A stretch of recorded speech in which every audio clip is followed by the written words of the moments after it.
against something point. I tried gently asking her to breathe, but then the line went dead.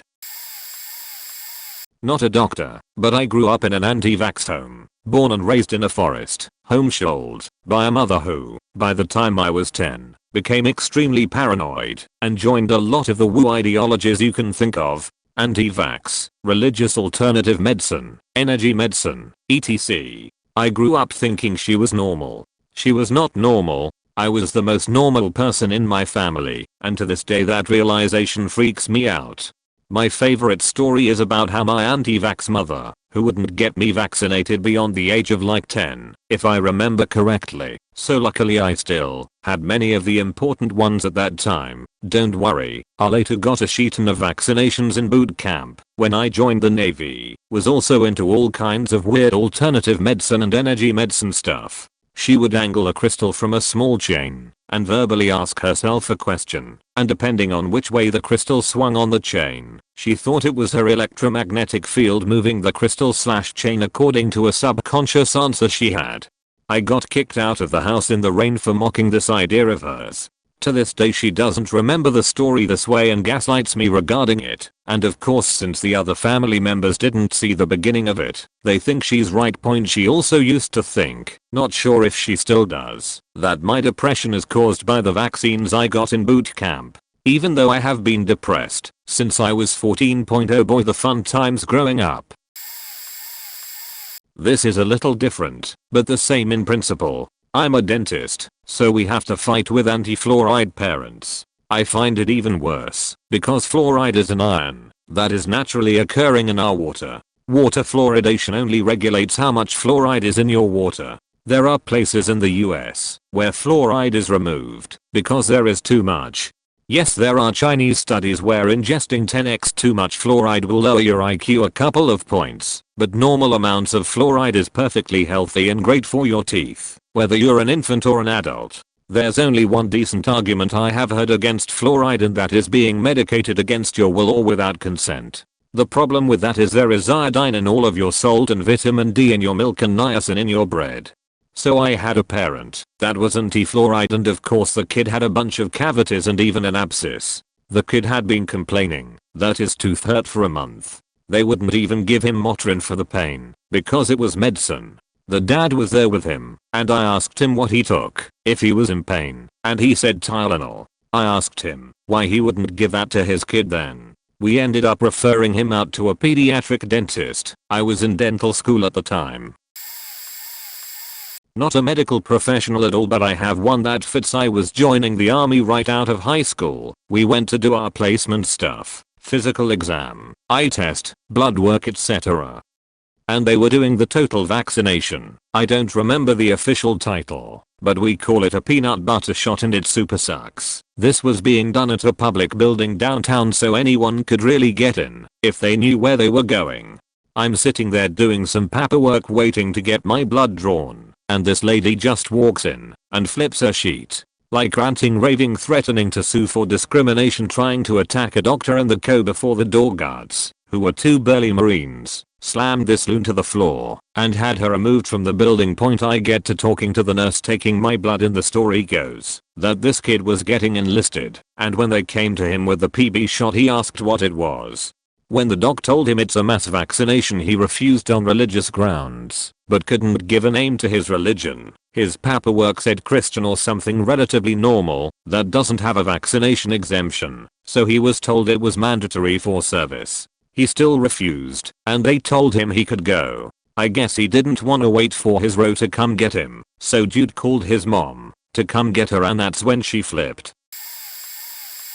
I have seen a bunch of anti-vax patients in my ed rotation. The area I work has a lot of anti-vax people, unfortunately. The stories are all pretty typical, with little variations. The parents bring in their kid for something trivial, and before you can get a full history, they volunteer the information that their kid has not gotten his/her vaccination. They say it with assertion, expecting a fight. They honestly hope for the negative comment back, because it fits more into their narrative of doctors being shills of big pharma. So I usually don't engage. I'm not going to catch the kid up on their vaccination schedule in the ed, even if I change the parent's mind, so why bother? I do the exam, the labs, the imaging, if needed, and then I come in to tell them what I think, and without fail, they argue. Mostly citing something they googled, or maybe a health guru they listen to, or my favorite, a priest or Jesus. I usually just lay my reasoning out slowly, and in a very methodical way. I express my recommendations in order. We should do X and Y now. I will prescribe medication Z for you to pick up from the pharmacy, and please follow up with your child's pediatrician within 3 to 5 days to get any further recommendations, and I would strongly recommend getting his vaccinations. To that I usually get a loud laugh, or a condescending smirk, or a comment about "yeah, of course you would say that," and it all ends there. This is my typical experience. I don't see kids in the office, and I haven't had to deal with an acute complication of not vaccinating in my brief time in the ed, fortunately. IDK if this is the right way to deal with these parents, but I believe they are mostly trying to get a response, and that nothing I will say will ever change their mind, so I don't push it. I'm not a doctor and don't work in the medical field, but I have a story. Names and gender for family members has been removed for privacy reasons. I have a sibling who is an anti-vaxxer. With my sibling, and I feel with most anti-vaxxers, they just seem anti-medicine/doctors in general. Whenever one of my siblings' kids are sick, even if they are really sick, they pretty much refuse to take them to the doctor. They think that their bodies need to learn to fight it on their own to help build their immune system, or some nonsense like that. For the most part, I keep my mouth shut. I have no children of my own, so I don't feel like I have a right to tell them how to parent their kids. I also just don't feel like having the same exhausting conversation with my sibling over and over again, just to end in the same result. My sibling's most recent incident, I couldn't stay quiet any longer. My sibling has 2 kids. We will call them K1 and K2. K1 and K2 recently had spring break, and they wanted to come over to my place and have a sleepover. Before dropping them off, sibling had let me know that K2 had been having accidents recently. We don't talk like "oh, I wet the bed by accident" like once in a while. We are talking about having random accidents every day, multiple times a day. K2 has been potty trained for a while, so the fact that sibling is telling me this is just very strange. The kids come over, and within the first couple of hours K2 has an accident. I get K2 cleaned up and asked, "Why didn't you tell my nickname that you had to go potty, baby?" K2 is clearly embarrassed, and I decide to leave it alone and keep an eye on K2. I notice throughout the rest of the day that K2 is constantly fiddling with their undercarriage. I ask K2 to please stop and warn them not to do that, but K2 is clearly uncomfortable. K2 finally admits that their no parts hurt a lot and are itchy. K2 also admits to holding their pee because it hurts when they go potty, thus the reason for their accidents. I automatically think of UT, but considering K2's age, again, have no kids of my own, I think there is no way, so I call my mom and confirm that yes, even little people get UTIs too. My mom and I talked to my sibling about what K2 said and suggested they get one of those at-home UT tests to see if that was what's wrong. We then advised that sibling should take K2 to the doctor if the test comes back positive. Sibling takes our suggestion and turns out K2 does have a UT, but do we take K2 to the doctor? Nope. What's worse is sibling got so fed up with K2's school calling about the accidents that sibling just completely removed K2 from school. Like what? Sibling, well K2 is still young, so we will just try again next school year. Me. My mom and I beached and threatened, but sibling still hasn't taken K2 in as far as I know. At this point sibling has started NC with us, and the rest of my family points sorry for the long post. I know I'm not a parent and I can't begin to understand what that is like, but I would never put my kids through what anti-vaxxers and my sibling does. It's just wrong. I work in a dental office, and while we don't have anti-vaxxers we do have anti-fluoride, and even more recently, we've had a handful of people that don't believe in root canals. I can't stress this enough. If you are anti-fluoride, that's totally fine. I'm not judging. But I will judge you if you bring your children in and they have rampant decay. If you're going to deprive your children of fluoride, then you need to be on top of their home care and extremely limit sugar, carbs and acidic food. The same goes for people who are extremely dental phobic. If you are so outrageously scared of the dentist, then won't you do everything in your power to make sure your trips aren't dental heavy? As in, take the extra 5 minutes a day to really brush and floss your teeth to lessen the severity of your dental procedures. Before someone starts to argue with me, genetics isn't the main reason you have shitty teeth.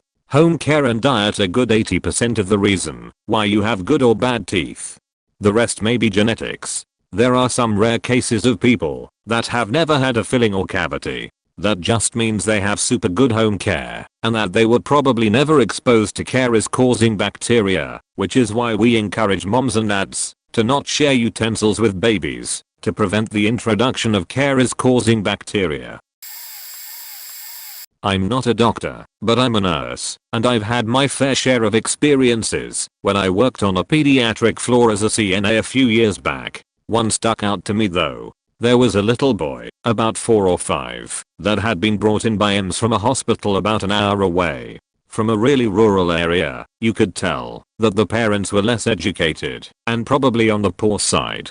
You could tell that they truly tried their best with what they had. Well, this little boy came in with some run-of-the-mill symptoms: cough, swollen lymph nodes, fever, sore throat, and the only reason he was admitted was because they felt that he needed observation due to febrile seizures. Well, during his stay he ended up being diagnosed with measles. The parents seemed concerned, but the grandmother, who was a bit more well off, smiled and said, well, that's good. It means he's not going to get it again, which is completely wrong. Well, when the nurse asked about the child's vaccines during an education session, it turns out the parents were blinded by the grandmother's anti-vax/anti-doctor views so badly that the child had never even had a checkup.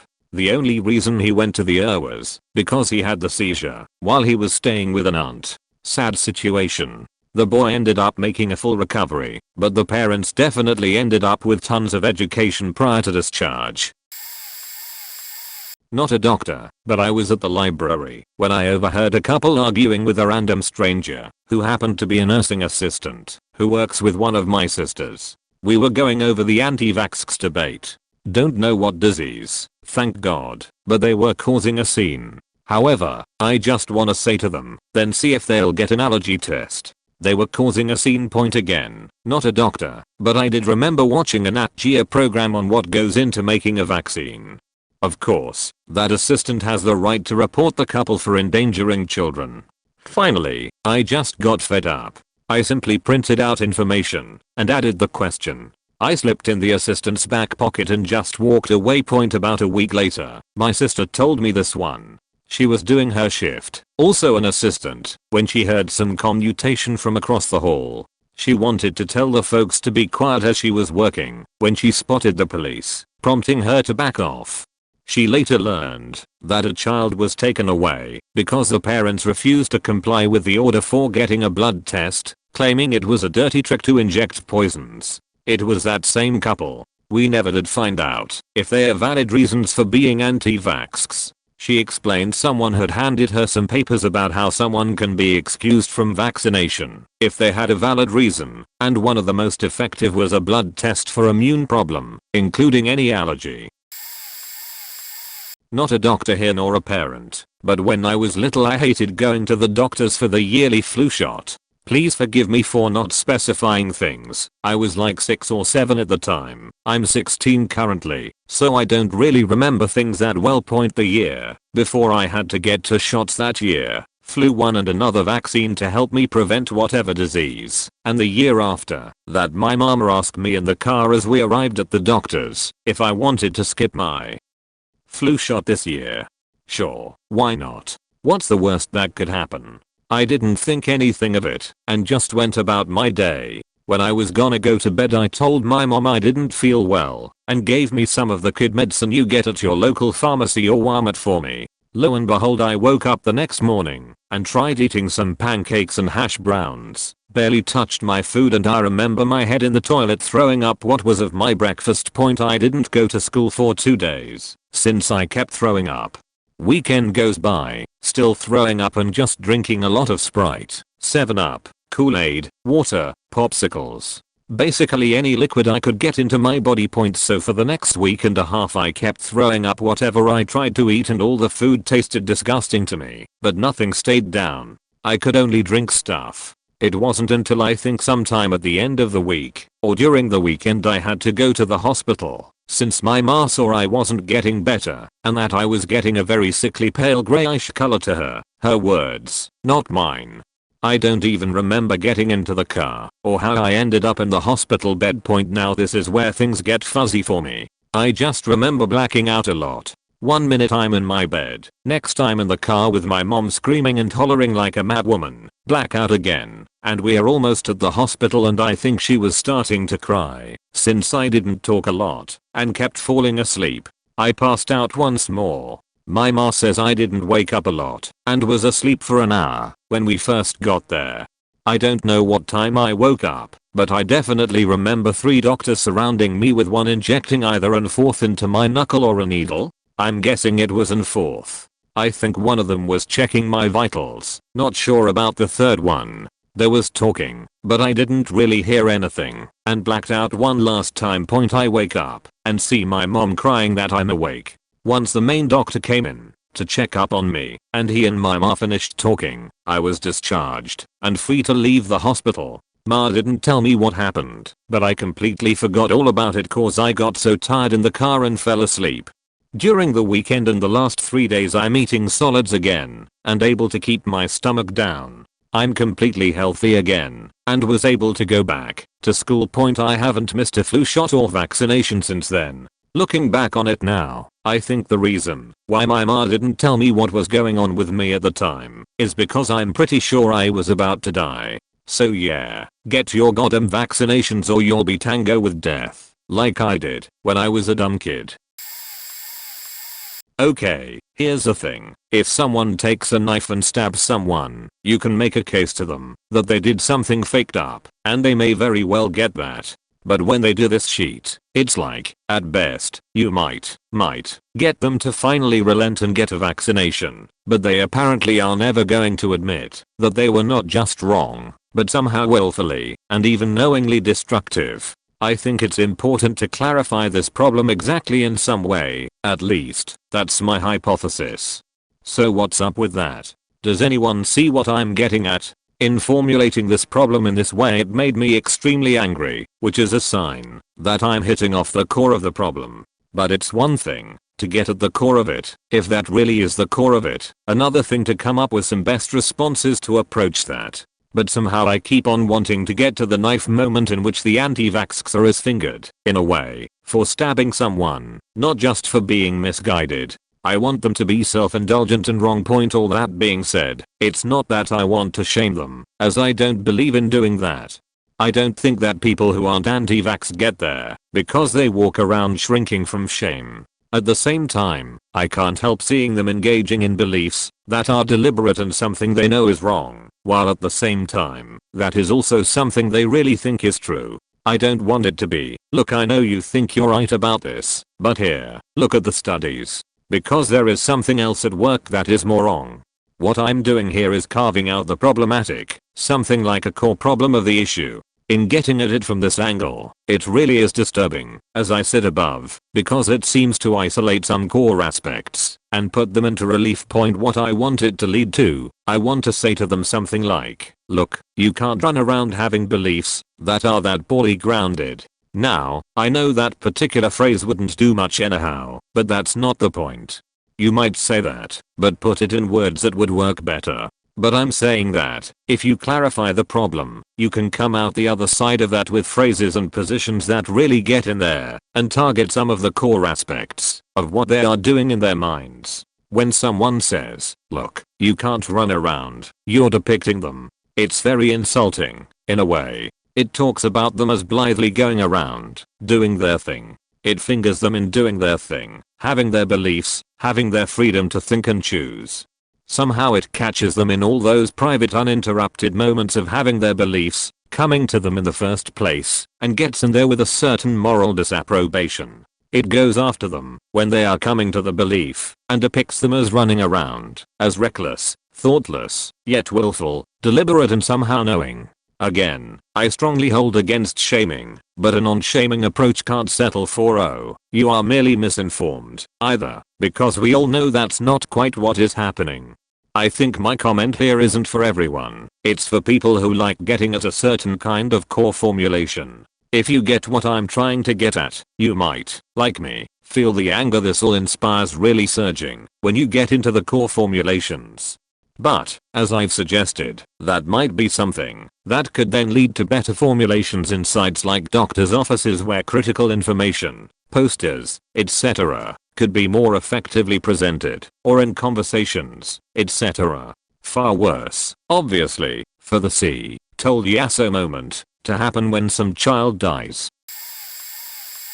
Pharmacy student, not a parent story, but I know someone who is a severe asthmatic and qualifies for the free flu vaccine, UK, due to being at high risk of severe flu and complications, but doesn't get it because can't be bothered. And does it really work? For the record, yes it does. He became severely ill in early February and was hospitalized, thought to have sepsis, which turned out to be a really bad case of the flu. I heard about this because I was friends with his housemate, and my friend and this dude's girlfriend nursed him back to health.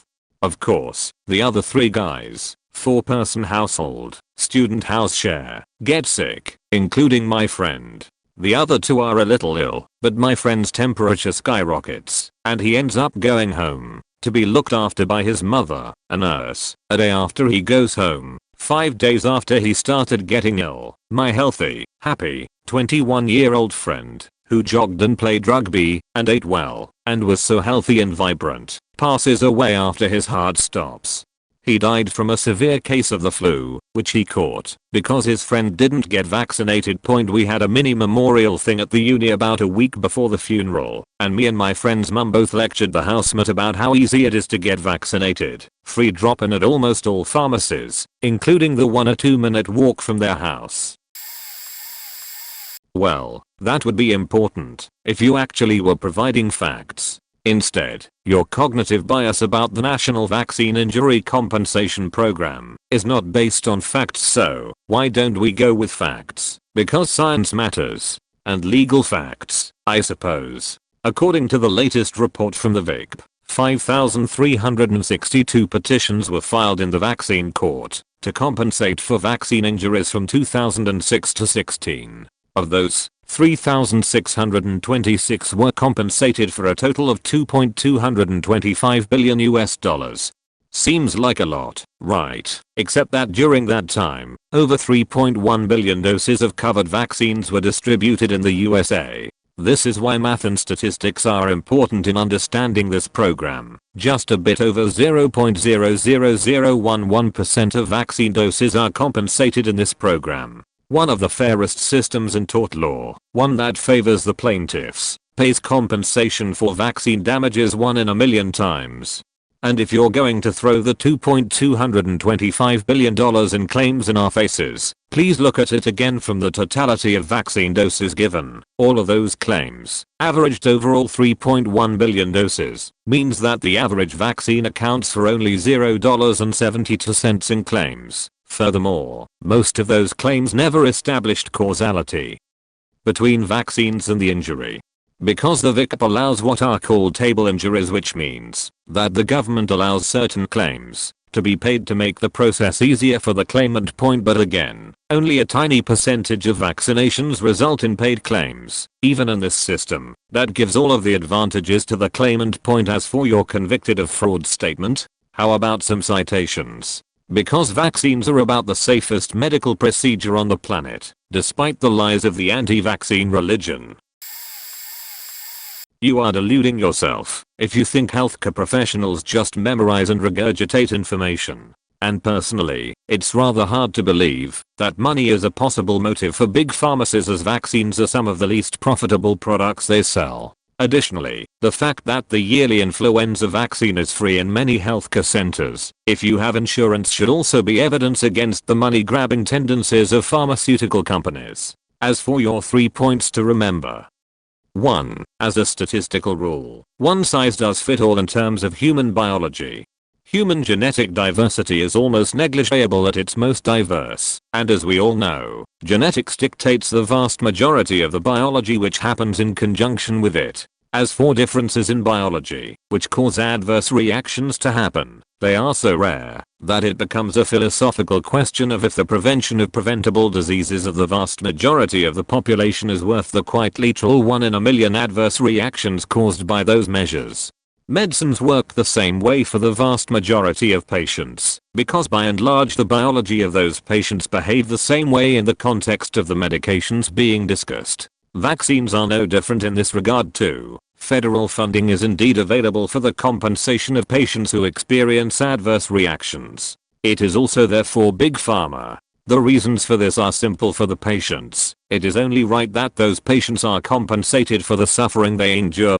Big Pharma gets money to engineer better vaccines, because patients dying from their products presents an ethical issue for them to address. In addition, it is hardly profitable for those companies to sell products that are not trusted by the public. 3. The media paints anti-vax groups in this light because the natural conclusion of not vaccinating oneself is the re-emergence of diseases thought to be wiped out. The inevitable consequence of not vaccinating is much more scary to the public at large than to one of the 12 people in all of America having an adverse reaction to vaccines. As for doctors forcing kids to have vaccines they don't want, who would you trust more, a grown adult practicing in their field of expertise, or a kid who doesn't want to be stuck with a needle? As for me personally, it makes me incredibly worried that people intentionally don't use the resources made extremely available to them to prevent their own possible suffering as well as that of everyone else.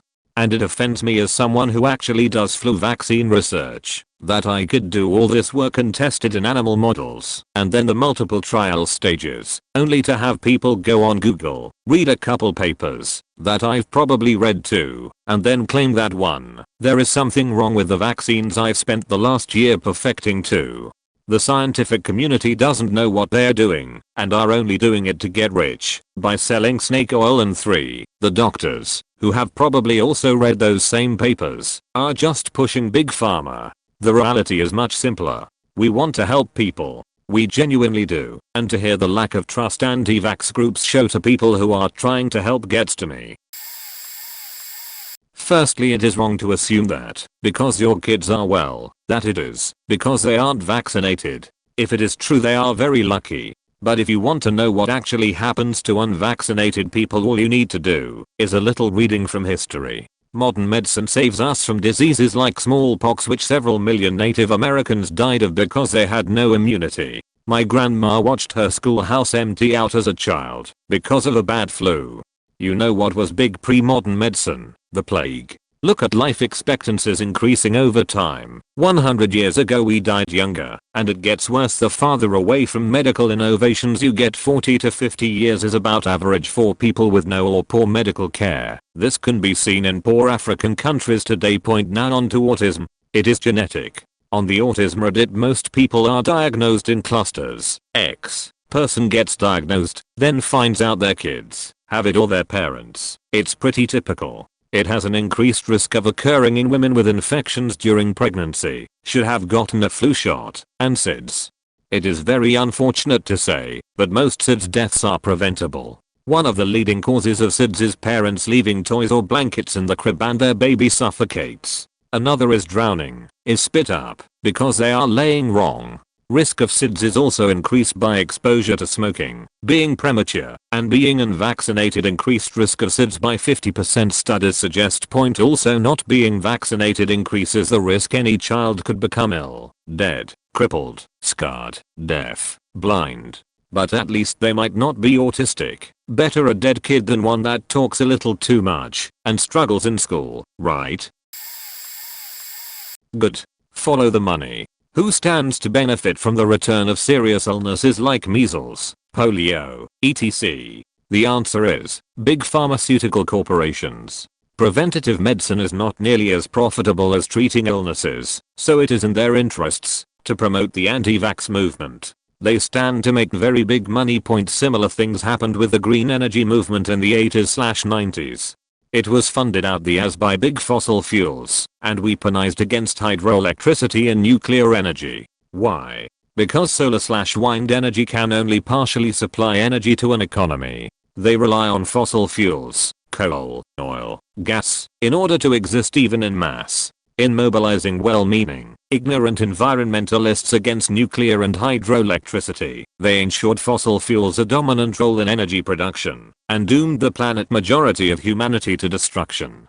In the same way, it is likely the case that big pharmaceutical has bankrolled the anti-vaccine movement from the beginning, which serves two interests. 1. So can the profits from perpetual treatment when these illnesses return in force, and 2. Discredit people with legitimate grievances against big pharma by tying skepticism of profit-based healthcare with wacky conspiracy theories. TLDR, you are a corporate big pharma asset and shill. Also possibly a paid troll.